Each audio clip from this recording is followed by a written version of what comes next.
තථාගත අරහත් සම්මා සම්බුදුරජාණන් වහන්සේ පින්වත්නි උපමාවක් වදාලා. ඒ උපමාව තමයි මේ පෘථුවිය තනිකරම සාගරයක් කියලා හිතන්න. එතකොට ගොඩ බිමක් නැහැ. මේ පෘථුවිය තනිකරම සාගරයක් කියලා හිතනවා, ගොඩ බිමක් නැහැ. උපමාවක්.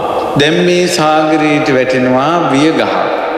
මේක පාවෙවි තියෙනවා. රඳින්න තැනක් නැහැ, නවතින්න තැනක් නැහැ. මුළු පෘථුවියම සාගරයක්. එතකොට මේ දණ්ඩ පාවෙවි තියෙන්නේ කොහේ හරි තැනක. එහෙම තියෙනකොට අවුරුදු 100කට වතාවක් කැස්බෑවෙක් උඩට එනවා.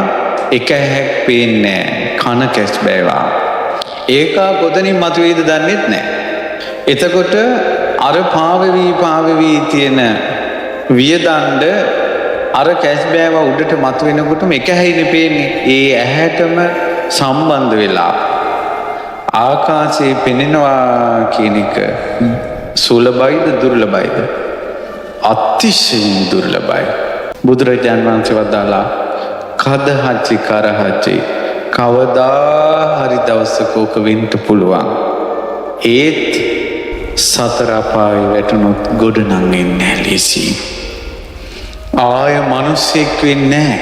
ඔබ සරණ ගියා නම් බුදුරජාණන් වහන්සේ, ධර්මයේ සරණ ගියා නම්, සංඝ රත්නයේ සරණ ගියා නම් ඔය බුදු වදන පිළිගන්න වෙනවා.